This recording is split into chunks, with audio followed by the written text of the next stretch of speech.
अंदेशा था।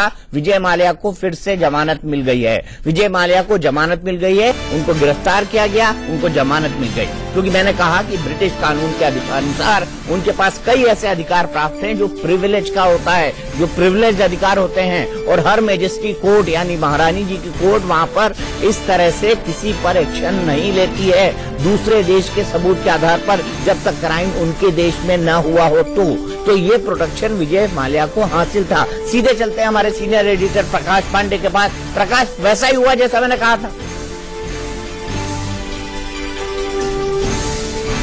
चलिए प्रकाश से हम फिर जुड़ने की कोशिश करेंगे, लगता है उनका टेलीफोन कनेक्शन काटने की कोशिश करिए। मैं आपको फिर कह दूं कि ईडी और सीबीआई की तरफ से जॉइंट एक्सरसाइज की गई थी, जिसके बाद नए सबूतों के साथ पेश हुए थे, नए सबूतों के साथ उनकी गिरफ्तारी की गई थी, लेकिन फिर भी उनको जमानत मिल गई।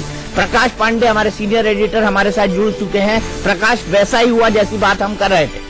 बिल्कुल दीपक, वैसा ही हुआ। पिछली बार तो 18 अप्रैल को जब गिरफ्तारी हुई थी फिर भी 3 घंटे लगे थे, पर इस बार तो मुझे नहीं लगता कि घंटा भर भी लगा होगा, तुरंत उनको जमानत मिल गई। इसके लिए बहुत ही वहां जो हमारी उनके साथ संधि है उसमें एक चीज बहुत ही जटिल है। पहले भी जब वो हुआ था तब भी हम लोग ये बात कर रहे थे, आप भी थे उस वक्त भी, आप कह रहे थे कि बड़ी जटिल प्रक्रिया है, इसमें लंबा वक्त लगेगा।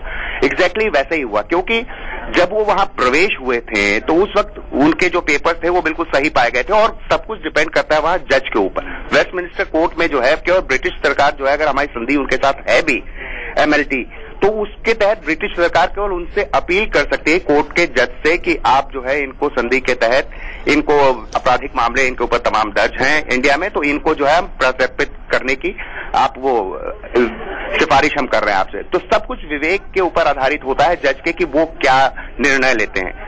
ये जरूर है कि ईडी ने जो भी डॉजियर दिए उसमें कुछ ना कुछ ऐसे पुख्ता सबूत थे जिसके तहत उनकी गिरफ्तारी के ऑर्डर हुए, लेकिन अभी भी जब तक जज पूरी तौर पर संतुष्ट नहीं होते वो प्रत्यर्पण का जो है आदेश नहीं दे सकते, और इस बार भी वही हुआ।